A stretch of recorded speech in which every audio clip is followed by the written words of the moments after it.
now. So we do have the recording going. I've marked down attendance already. And my phone is in my way, so I didn't see a button right there.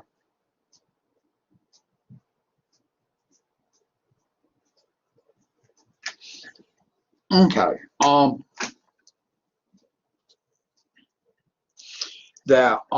So I believe, I just looked correctly, we're on chapter 6 this week, which is actually getting into Active Directory management and the domain controller. And Active Directory is where you're going to be keeping a centralized security controller and also a lot of other parts that control the machines on your network are to be managed within Active Directory.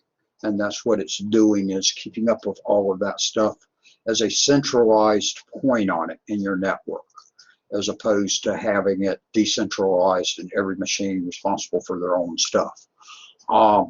So that it all keeps it nicely on that. So you're going to work with the domain controller some more in this chapter, look at Active Directory a little bit more, and they're going to show you some different ways that you can work with the domain controllers, and about there's read-only ones, there can be virtual type ones, and then about having sites, which are just the smaller groups within your whole networking, so you can break it down into sites that you had forest, and then you can go down to that.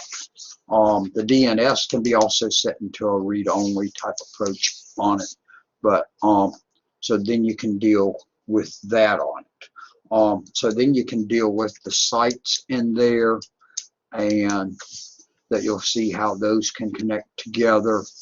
And so the site is going to be where it's at different locations typically, which is why it's sites, and that you still can be on a common one, but not be linking together real well as if you were linking locally, but yet still be in terms of the same domain there, sharing all on it, but then you split out your, have subdomain controllers that will manage the stuff on the different sites for you. So then they talk about the some others on setting that up and working with that, and then on actually working with your Active Directory, doing your backups with it, and they talk about a couple of those on it. That if you back up the domain controller, you are going to back up Active Directory by default. And you can also do a system state one, which is just the system type files is all that's being backed up. So that would be your registry, your boot files, your Active Directory database, etc. on that. That would be in that one.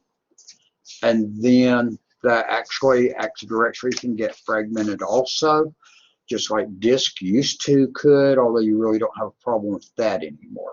And about that, your metadata that you keep out there in Active Directory, it does need cleaning, and the defragmenting of it needs doing occasionally to make it run much more efficiently. So they're going to introduce that all to you, give you a lot of hands-on to working with it. And to me, doing the hands-on assignments definitely help to make the stuff fit in better and work all together better, and to make more sense to what you're reading about, because you could read about it, and if you're like me reading about it, you're sitting there still a little bit lost on it. They talk about snapshots in here too. This is as opposed to other snapshots that we're actually already working with in the book, because we already are doing snapshots of the virtual machine, which keeps the settings of the machine and allows us in each chapter to set the machines back to the original settings, which is why in the first assignment in the chapter, they actually have you run the snapshot to set your each of your machines that you're going to be using back to their original settings. Because this book's taking a little bit different approach, actually the series of books, because the books we're using for all 3 server classes are by the same author and all are written similar. And actually all use the same machines, except one class does have 2 extra users created on one machine that the other 2 classes don't have. And this class also has that second configuration in it that the other classes don't have. But the first configuration with SA1, DC1, etc., that's the same between all 3 courses. Except for, I say, there's one on 2 of those machines in 2414, it has them create 2 extra users. So they used a snapshot to set them back in each chapter to the original settings. But here they're talking about Active Directory snapshots. And there it's similar, it's the same concept, but it is a snapshot of Active Directory. And all that's doing is making an exact replica of the Active Directory. So now you've got a copy of Active Directory, a complete exact copy, so you can then restore, or in their case, activate a snapshot, and that will get you Active Directory set up exactly the same as what you took the snapshot of. So snapshot being then terminology the same on it. That's just where you're getting a way to be able to have a copy of Active Directory that is an exact copy and be able to then restore a full copy of Active Directory from it. So it's just another piece of the backup. But here's the part I will mention on backup. They're mentioning in the chapter about backing up different parts there. The other thing is, remember, you need full backups of your machines also. So do be planning, knowing what it is you need backed up, and make sure you do back up what you need on your machines that you can't afford to lose. And that's the question on a backup. How often you should do the backups is, again, back to how much information could you afford to lose if something happened to your equipment. Whatever that time period is that you it's going to be too long for you to replicate all the stuff back in, you need to do a backup. Now, there's some other things involved in there too besides backups that you'll see also. Redundancy is another thing you'll see mentioned sometimes in terms of having redundant, but bear in mind you also need backups for somewhere else. All right. Questions for me on all of that? Because I sort of just gave you a real quick overview of what we're looking at there in the chapter. Yes, I got a question on my chapter 5 to finishing up. I'm having a problem with the DC when I the DC1 and DM1, DM2. Whenever I turn on, well, I have to have DC1 on and DM1. When I turn on DM2, it give me an error. It won't let me have them all 3 on at the same time. So what am I doing, or what I didn't do? What is the error? It's the error saying that it's been a problem. I don't remember exactly what, but it won't come on unless I turn off another DM1 to turn on DM2. You see, understand what I'm saying? I can't have them all 3 on at the same time. Only 2 of them. Okay, that sounds like you're having a memory problem, that you don't have enough memory. Do you know how much memory you have got on your machine? I got an i5 HP with a quad core processor. But how much memory do you have? I can't remember exactly how much memory I got. But it sounds like you're running out of memory. So what you can probably do is that they had you create these machines, and hopefully you did create them with this size on it. If you did, choosing server 2016 as the settings as you created the machines. Yes. It should have created them as each having 2 gig of memory in them. Okay. Yeah.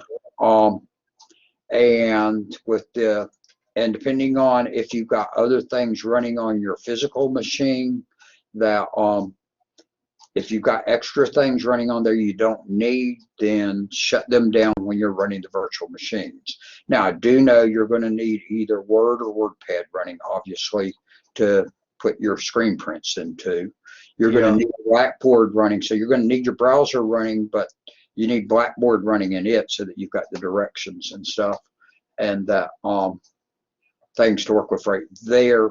But see to it that you don't have other programs running out there that you're not needing while you're doing your assignments, okay? Second thing is go back into your settings there in those machines in VirtualBox. And there's, like I say, they should be set at 2 right now, at 2 gig on the memories on them. I'm pretty sure that's what they are. Let me start VirtualBox real quick and see. Because I'm going off the top of my head right there. Now I gotta remember where it is in here. Because VirtualBox is located in different places on my different machines. Yeah.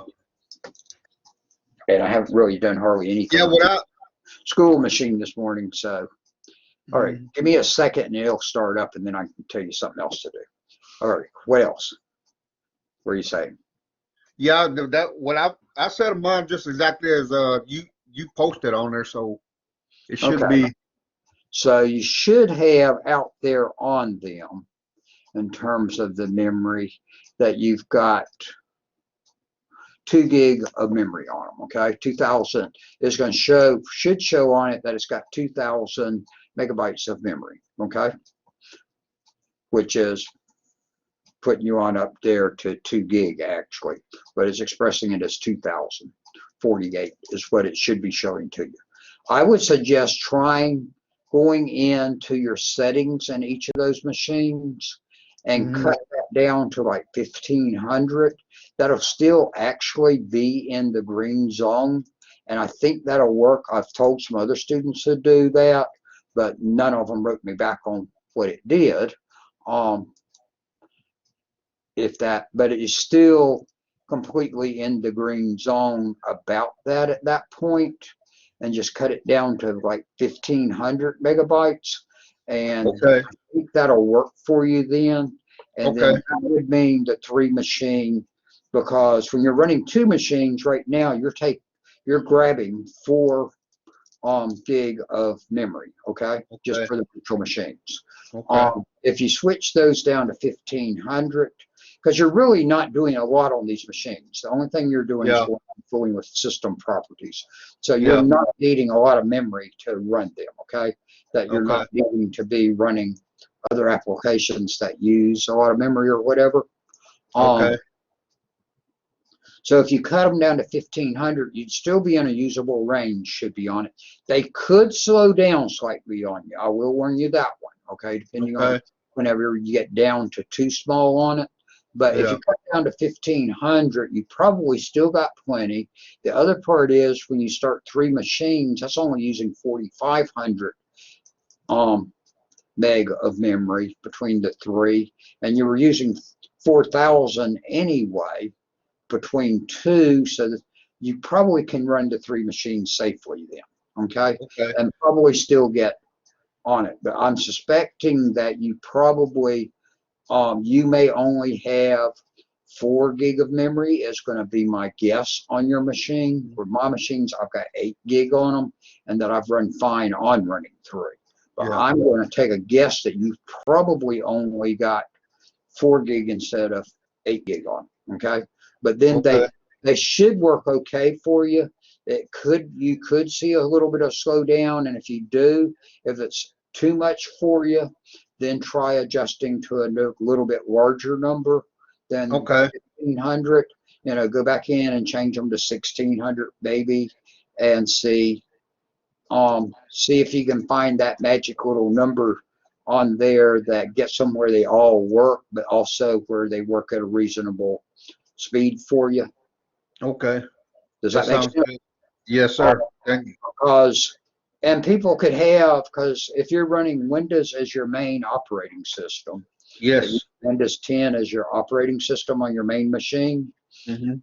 your machines could come with up to 128 gig of memory. Okay. Um, Yeah. I know one person. I probably know two people that have that size of memory in their machine. Actually, one of them's got 256, but Windows 10 only supports 128 gig of memory. And they can do anything they want with virtual machines. And I've got another person I know that I'm quite sure he's got the same thing on his machines. And probably a few other people I know have probably got some larger numbers. But in my case, I'm running the school machine I know is only got 8 gig of memory because it shows me that right here. Looking at it. My home machines. The other one is when you're looking at that memory bar, notice where the red line comes on it. Because like on mine here,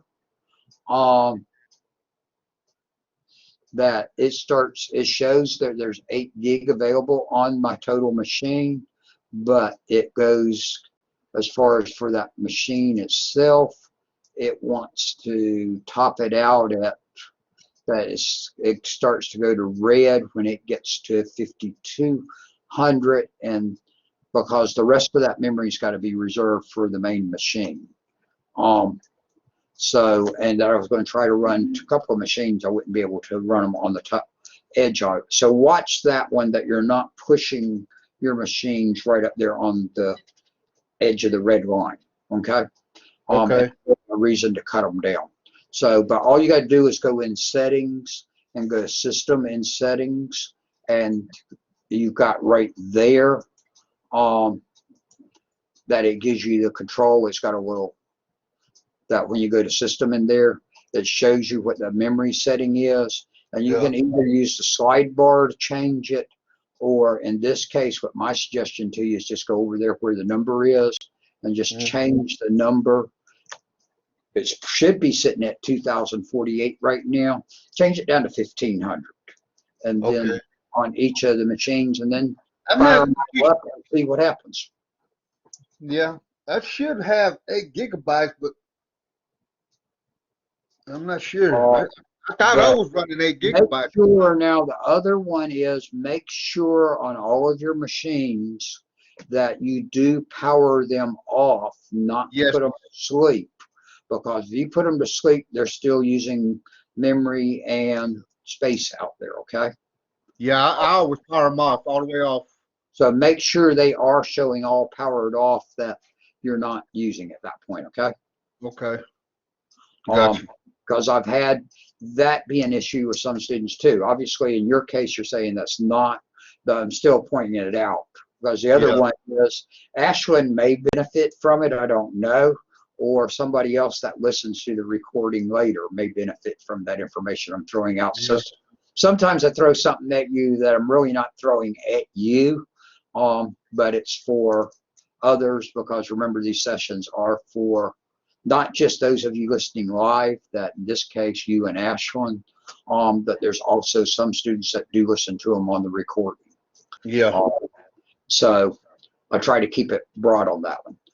There was a password issue this weekend with Blackboard, if you've run into that one, because they changed the system on student accounts apparently last Friday, to where y'all are under the same restrictions as the faculty are, that where we're using this new single logon system that they've gone to, OKA or something.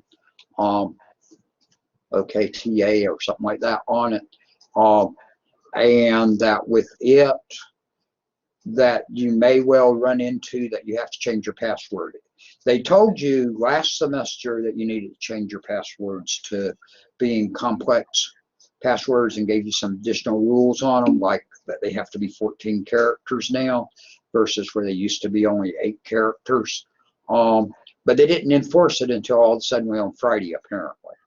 and that then enforcement started. So if you have run into a password issue this weekend or whatever, and that you can't get into Blackboard, still what I'm going to tell you works.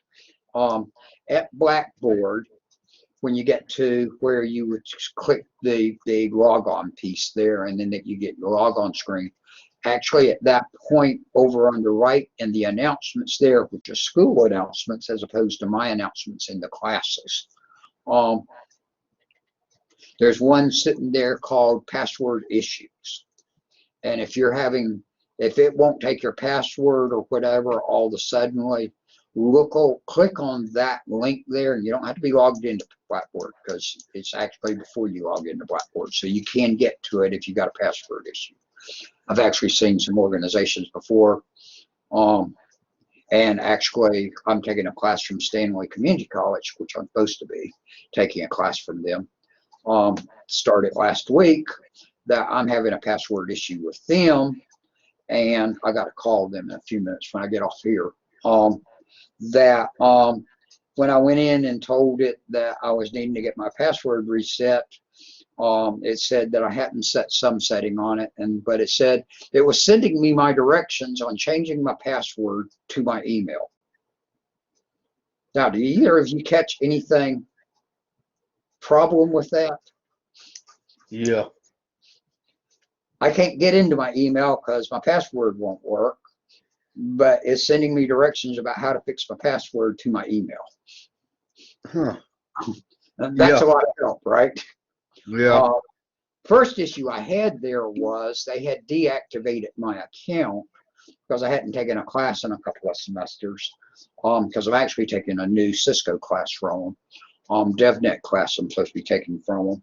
And I'd last taken a class actually last summer, and they said if I hadn't taken something in 2 semesters, and thinking about it, it was actually last summer, but they had deactivated my account even though it had only been 1 semester missed.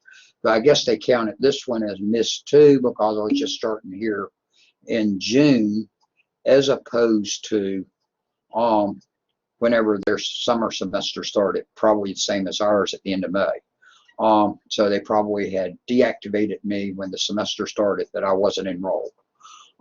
So now I got to call them and get them to fix it because they did activate me the other day. That they sent me an email to my personal email that told me here's the link to go in and that you can get yourself activated and set your password, which I did, and it let me in. But as soon as I left, it won't let me back in. What if you're not having an issue? I haven't had any issues on mine password getting in and out of Blackboard. But if you're working, you're in good shape. But you're bound, you've already then, if you didn't have any problems with this weekend, and I know I only had 1 student write me about it, which I answered just before the session began, then odds are when they told you you needed to make a more complex password and where it had to be at least 14 characters, you went ahead and did that, so you got a compliant password. But apparently they didn't enforce it, and so some people are getting caught by it now when it started enforcement, and that they didn't set those complex passwords up to those new rules, which about caught me the other semester when they put it in for faculty, because actually I think they started it on faculty back last January on it, and that I had to come up with a 14 character password instead of the 8 character password that I had been using. Actually, I had a 10 character password. And I think that may have been the rule on that, but it may have only had been 8, and I think I was going a little bit longer. So then I had to figure out a new password for myself at that point. But now, and I thought they had activated it on students too. I didn't know they didn't set the rules across. So, and you also got a text about that Saturday morning about the password issues, or at least you should have, because they said they sent a text to every student Saturday morning. Problem popped up on Friday. They told us what the problem was Friday afternoon, but then they said they couldn't text y'all until 6 a.m. Saturday morning. I don't know why they couldn't text until 6 a.m. And then I had students I did hear from some other students saying they didn't see the text until later in the morning, that morning that it came into them. So that they had to send out, I think, 2,000 texts or something. And they've got some system to do that, which keeps them around on from hitting spamming rules and stuff, which is an issue I run into at school because I need to actually write all of the business and computer students at the beginning of every semester, but I can't do it anymore. Last semester I did figure out I could do 25 at a time, but I only had 1,500 of them to send. And 1,500 emails sent 25 at a time was going to take me way too long to do all that. Yeah. So because I'd have to go pick 25 addresses, send out the email, go back in, pick 25 more, paste that over, send that email, then go back and forth. And you can see that would take a good while to do. And I got partway through it, but I went, there's no way I can't spend this time doing that. Yeah. And I really didn't try this semester. I'll probably try fall, but this one's so short that by the amount of time it would take me to do that, the semester would be over before I could get them all sent out. So, all right. Any other questions for me this morning on stuff? Did that answer what you wanted, Jessica? Yes. Also, try it. If that doesn't work, email me and let me know. And then we'll see what else we can come up with. And at that point also, well, when you're doing it in there, it will actually show you, when you look at that bar, it will show you how much memory you have on your physical machine. I think I do got 8 gigabytes. I don't know, but I'll go back and check, like just like you said, and I get it straight. If I don't, I'll email you and see. I got a question too. Like Ashlyn also got a question on activity 5.3. When you making a new volume on PowerShell, it says a position of parameter cannot be found that accepts argument. I've been running into that problem too on that PowerShell. You're running into what on it? On activity 5.3. Ashley actually asked about it too. It's when you create a new volume in PowerShell, and the command that the commandment the book gives us, and it gives us a positional parameter cannot be found that accepts argument. That's what it pops up on it.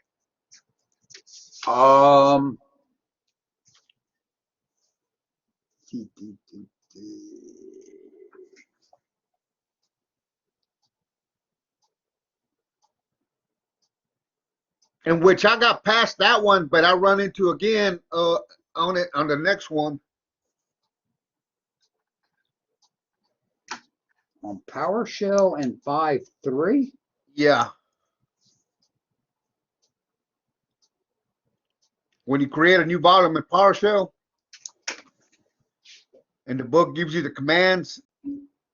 I'm not seeing a PowerShell command in 5.3. Is it in 5.3? Or is it in 5.4?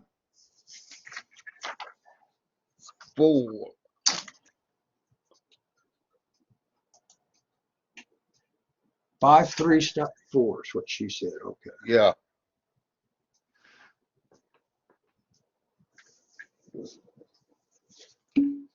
Sure, I'm in the right book. Wait a minute. I'm in the wrong book. No wonder. And I may have just went over totally wrong stuff with you. I did. I told you all the wrong stuff about what you're doing, and none of you said anything about that.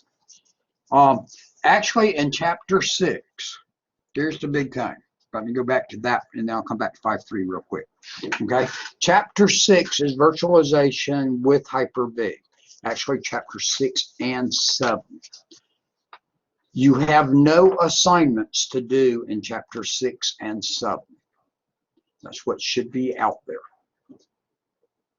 Because there shouldn't be any assignments in those 2 chapters.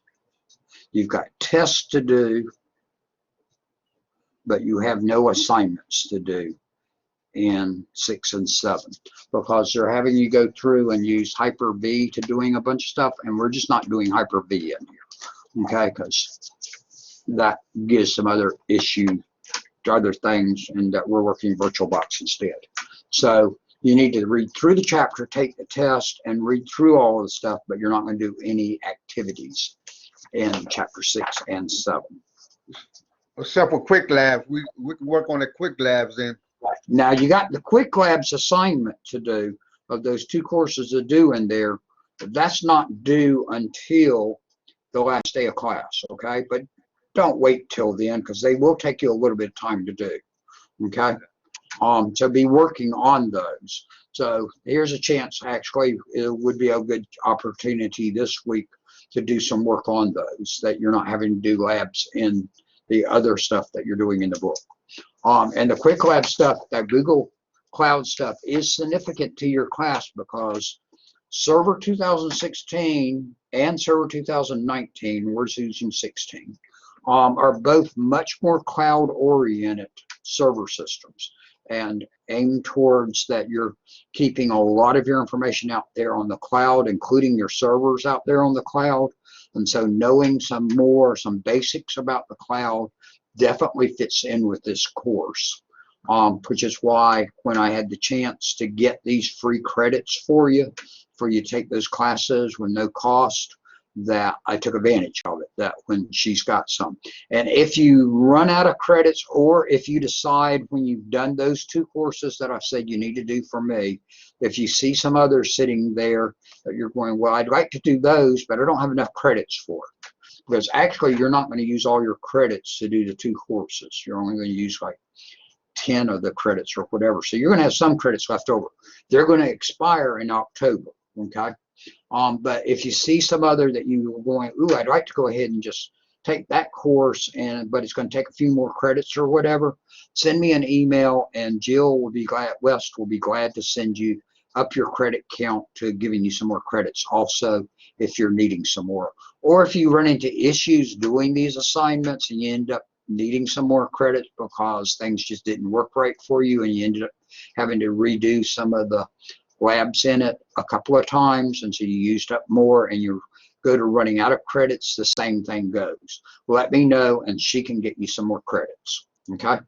But like I say, if you're interested in doing some further study on it, but just remember, these are going to expire in October, because she got given them for something she did a year ago, last October, and they gave her a ton of credits for some reason.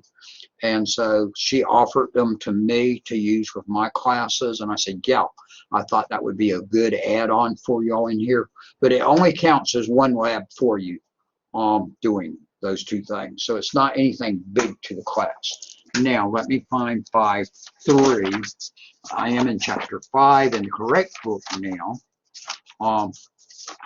It seems like I had said something on that one. All right.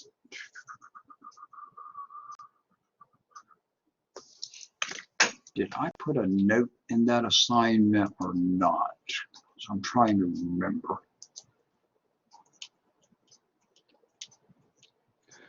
Yeah, I never seen nothing on the command line on that. Right, there's nothing I got there. Okay.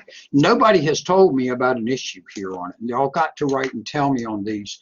So I really haven't had a chance to get to going through the book on doing the assignments, which I'd love to do, but I just, between the 3 different classes from these books that I'm doing, one class I have been through some of the early stuff, but I only got through the first few chapters in that last semester. But I haven't paused this semester long enough to go through some on it, and that's not going to happen this semester. What I will need y'all to do is y'all need to send me a screen print of the command and the error on it for me to be able to look at and see where the problem is, okay? Okay. Because when I see the error, then I may see in there what the problem is, but I don't see a problem with it right off the bat on what's sitting there, because that looks like, but the other part is making sure that y'all do get your spacing, etc. on it correctly. Yeah, that's what I have found, because some of that, because some of that spacing I've gone through, but then the next one I got to figure out what the spacing is sometimes on it. That's because here's the issue, is that it would be a lot better if when they give the commands in here that they would change the font they're using for it and use a monospacing font instead of a font that does the variable spacing according to the size of the letters and everything.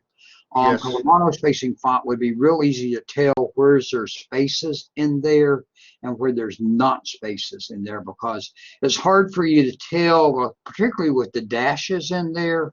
Yep. Sometimes there's a space before the dash and sometimes there's not a space there, because it's a question of whether with the dash was making all a single word, or if that's the start of a new option available to you. That is the issue right there. That's exactly the issue.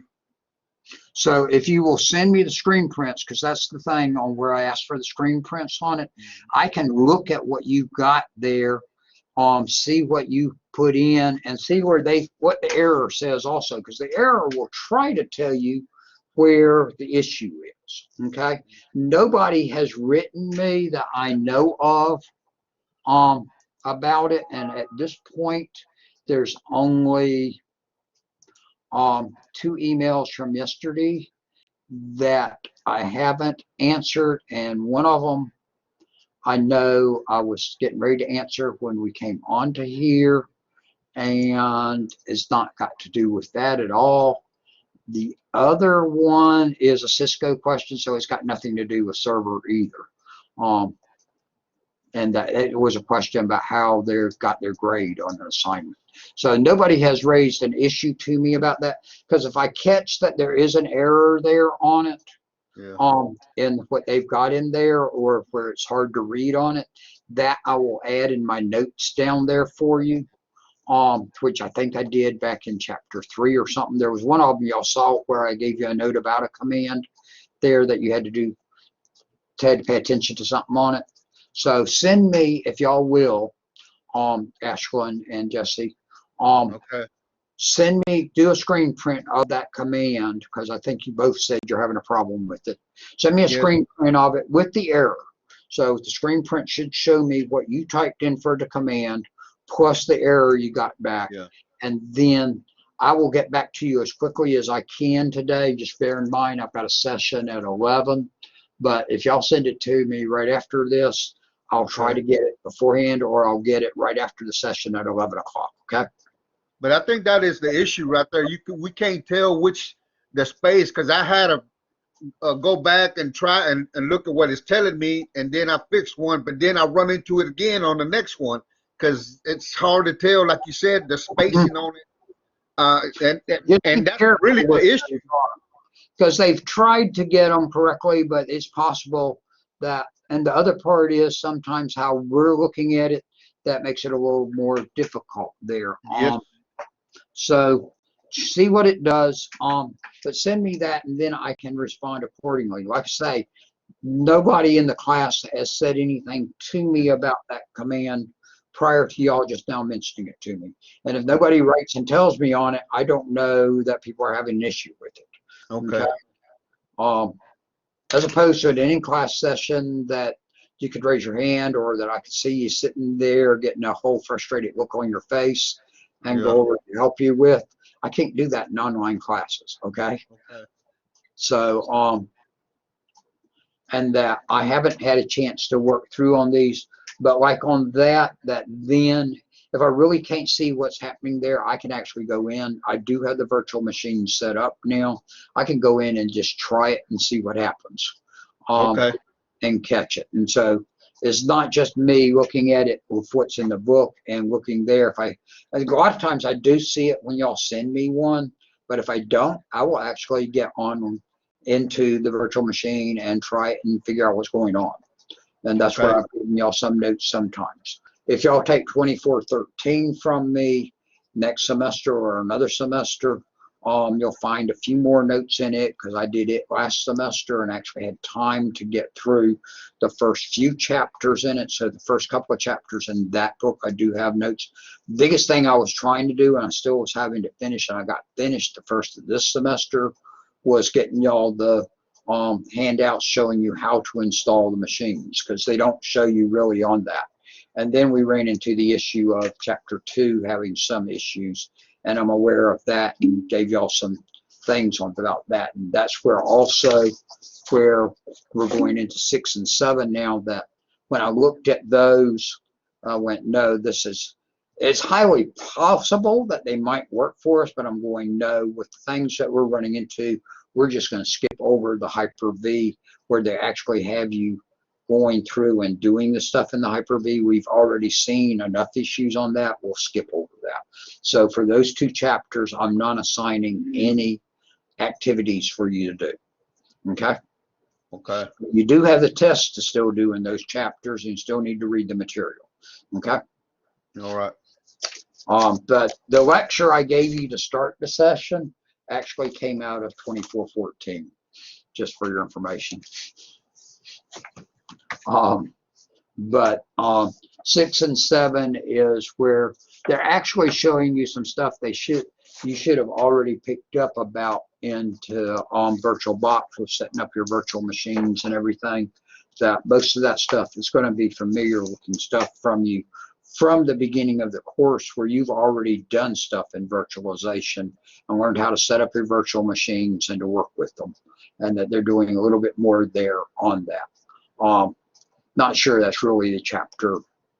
To me, that would have been better probably at the beginning. And when I teach this class again, I will change the order of chapter 1 and 2 next time, and students will do chapter 2 before they do chapter 1, which is what I've done in the past, but I didn't catch that he had done the same thing again in this course that he had done previously with Server 2012, that there was an assumption you already had server on your machine, so you could go ahead and go through and play on it to see some things and then go through and setting up on it. Well, the problem is you don't have server on your machine, so it would make a whole lot more sense for you to go through the chapter of how to set up your machines and then go through and see how to go out there and look at stuff in server.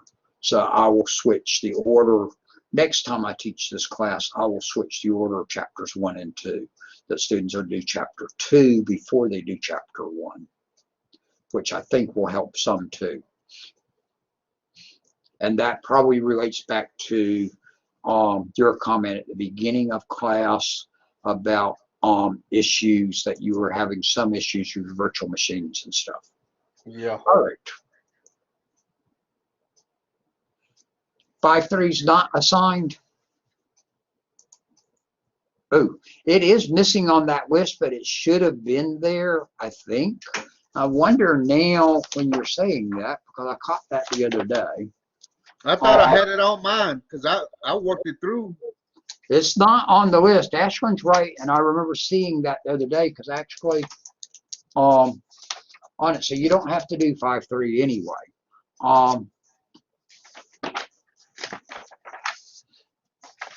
But I'm not sure what effect that has on other. I think that also may have been, because that was creating a storage space with PowerShell, but that you don't have to do that one actually for this class. I think that was an error on my part that I left it out in the previous class because there was a problem with it, or that it was a typo from the previous class.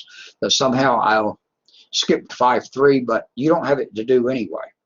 Okay, so you don't have to do that one anyway.